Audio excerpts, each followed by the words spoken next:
અમારી ચેનલમાં તમારા બધાનું સ્વાગત છે।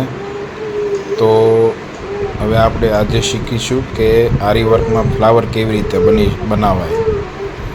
તો આ રીતે આપણે આંટી લઈશું, એને સોયમાં પોરવીને આપણે જો આ રીતે નીચેથી આપણે સોય કાઢીશું બારી, જો આ રીતે। પછી ફરીવાર બીજી સાઈડથી જ્યાં જ્યાં પણ આરી બની છે ત્યાં ત્યાં આપણે સોયને નીચે નાખીશું, લઈ જઈશું ને ત્યાંથી ફરીવાર સામેની સાઈડથી બારી કાઢીશું, જો આ રીતે।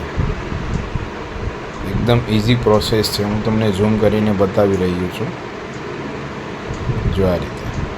હવે થોડું સ્પીડમાં જોઈએ। જો મેં એક આખું ફૂલ બનાવ્યું છે, કઈ રીતે બનાવું છું તમે જોઈ શકો છો।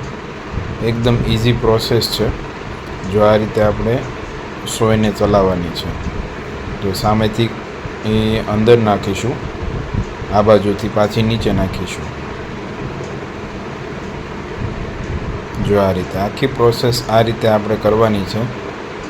હવે ફાસ્ટમાં જોઈ લઈએ આપણે કઈ રીતે મેં આખું ફ્લાવર બનાવેલું છે, બરાબર છે, જો આ રીતે। આમાં મેઇન વસ્તુ આપણે ફિનિશિંગનું છે। જ્યારે પણ સોય ચલાવતા હોઈએ ત્યારે જે રીતે આપણે આરી વર્ક બનાવેલું છે એ પ્રમાણે જ આપણે ખૂણેથી આપણે સોય ચલાવવાની છે, જેનાથી એનું ફિનિશિંગ સારું દેખાય, આ રીતે। ઓકે, જો મેં આખું ફૂલ એક બાજુનું કમ્પ્લીટ કરી નાખ્યું છે। આવી જ રીતે હું તમને બતાવવા ત્રણેય પણ પાંદડામાં આપણે આ જ રીતનું વર્ક બનાવવાનું છે, જો મેં કમ્પ્લીટ કરીને તમને બતાવ્યું, બરાબર છે। તમને વિડીયો ગમ્યો હોય તો લાઈક કરજો, શેર કરજો અને સબસ્ક્રાઈબ કરજો, જેથી